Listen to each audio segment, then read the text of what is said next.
Now look, it's been a long time since I uploaded a video like this, and in recent times I've endeavoured to avoid somewhat controversial news stories because I'm less interested in the politics of the machine, and honestly these days I'd much rather focus on the positive side of gaming. But, and it's a big but, you may indeed enjoy all the consoles, and perhaps like me, maybe PlayStation has been your primary console for some time. But in spite of this, you cannot even trust what is presented as a PlayStation-centric website to report responsibly. I'm afraid, Houston, we have a problem. Stay with me as I'll be talking Microsoft's most recent Xbox Series X back-compatibility announcement and how Sony will likely respond, and why Sony could be forced to reveal the PS5's form factor sooner rather than later over fears of uncontrolled leaks on the production side, and more. So don't go anywhere, will you?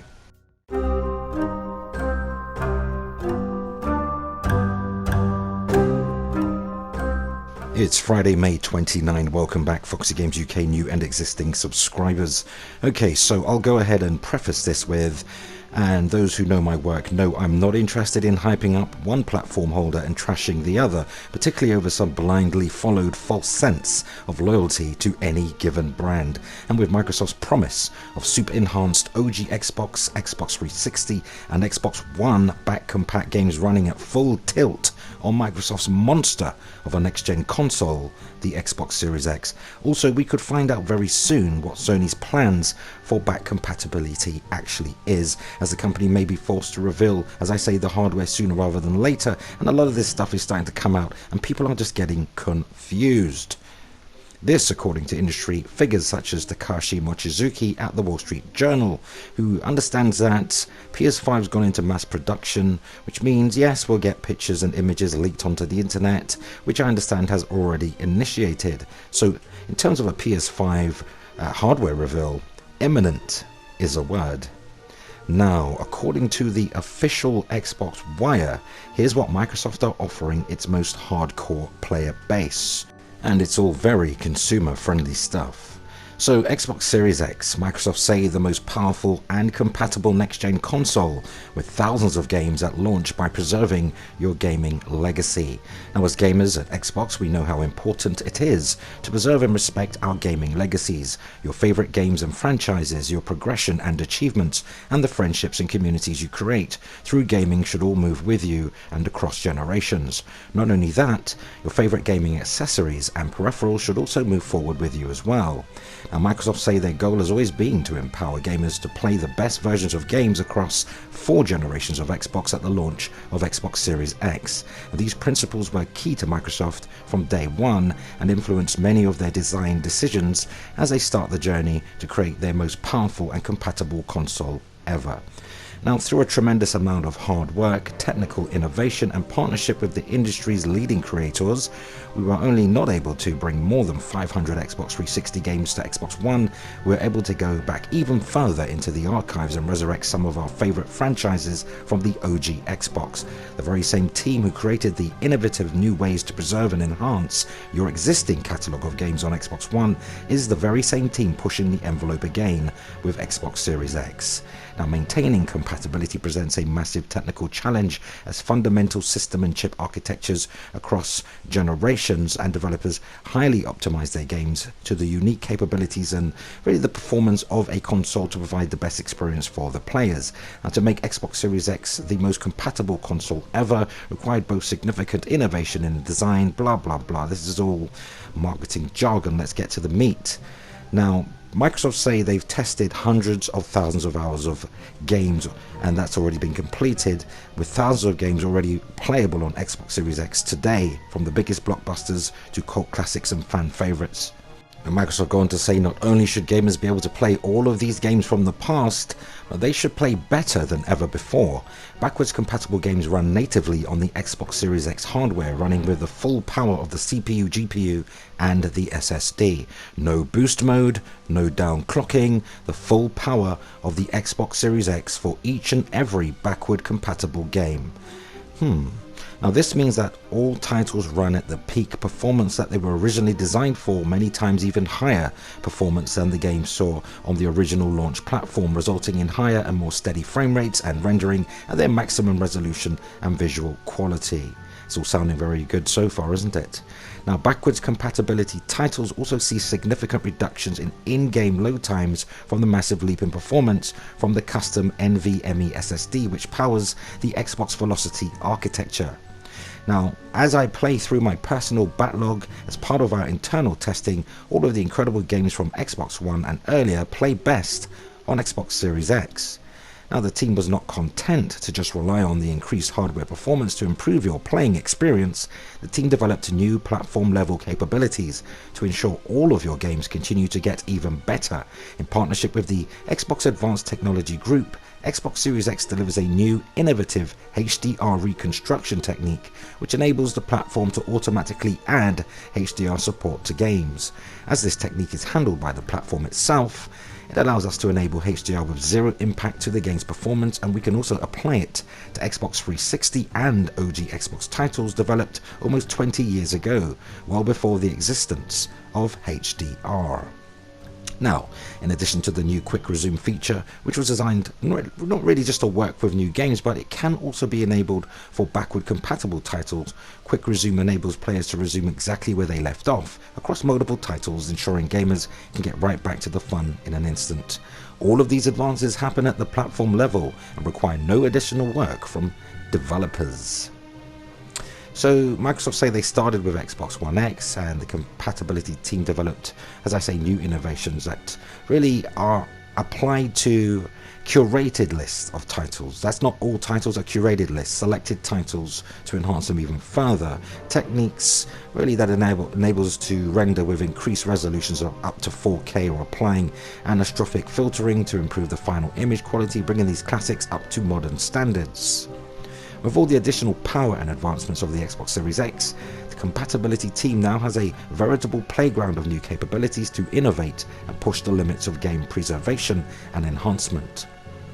So Microsoft say that they're creating a whole new class of innovations, including the ability to double the frame rate of select titles. That's 30 FPS to 60, or 60 to 120 frames per second, which is really phenomenal. Now, the team also continues to listen to the feedback from the community on additional titles you'd like to see added to the program.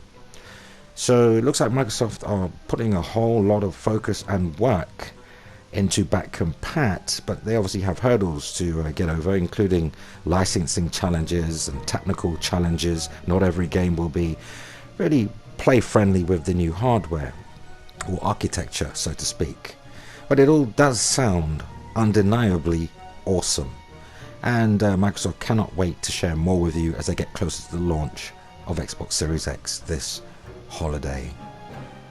Interesting, very interesting. Now, the whole no downclocking, no boost mode, Microsoft were definitely throwing shots at Sony's PS5 there, and yeah, okay, maybe a little crass, but it's kind of what they're supposed to do. I mean, they are competitors, right?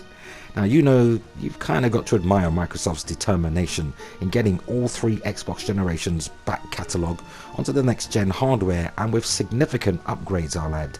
Sony should be taking note. Though let's hope Microsoft use that same energy to create compelling, groundbreaking new Xbox Series X games, and not simply rely on back compat to fill the rather lengthy gaps between first-party releases like they so obviously did with the Xbox One in the second and third half of its production cycle, I should say. There was a good reason as to why Red Dead Redemption 1 and Call of Duty Black Ops 2 re-entered the gaming charts after all those years being released, and that was because of a distinct lack of good Xbox One releases coming out of Microsoft Game Studios. But whenever there is uncertainty, you can always count on some to take advantage and perhaps capitalize on that confusion. Enter Push Square, a site I myself have had a little history with, so I know exactly who they are and their amoral agenda. Yes, sadly, it does seem even some PlayStation sites are pushing what can only be deduced to be mindless demagoguery, which is to appeal to people's fears, emotions, and at the extreme end, prejudices. People say not to mention really them by name as you'll give them extra publicity or whatever, but we live in a time when even snitching rat rappers can hold on to their careers, and fraudulent YouTubers who used to trash PS4 and exalt Xbox One are now feeding off the PlayStation community by jumping ship onto the PS4 bandwagon, and people are rewarding them with tens, sometimes hundreds of thousands of views. These very same YouTubers have hit me up via DM on Twitter, literally begging me for PlayStation 5 info, and when they couldn't get it, they unfollowed me and made no more mention of me in their videos. Coincidental? I think not. What a fraud. It's a total disgrace, I tell you, and I'm not sure it even matters anymore. Some people will support the worst of the worst, so long as they hear what they want to hear, and that is usually Xbox is trash, PlayStation is best, or vice versa. Now take Push Square's pernicious, paradoxical reporting methods, full of pseudo-headlines such as PlayStation gamers are in a panic over PS5's back compat. Panic? Really? I'm starting to think they are actually a quasi-PlayStation news outlet, meaning apparently, but not actually. I'm not even going to link their crap reporting in this video's description. You can seek it out for yourselves if you are truly that interested. The actual headline reads, PlayStation fans are panicking over backwards compatibility. Published by Sammy, always barking up the wrong tree, Barker. Now, the actual content of the story is not the problem.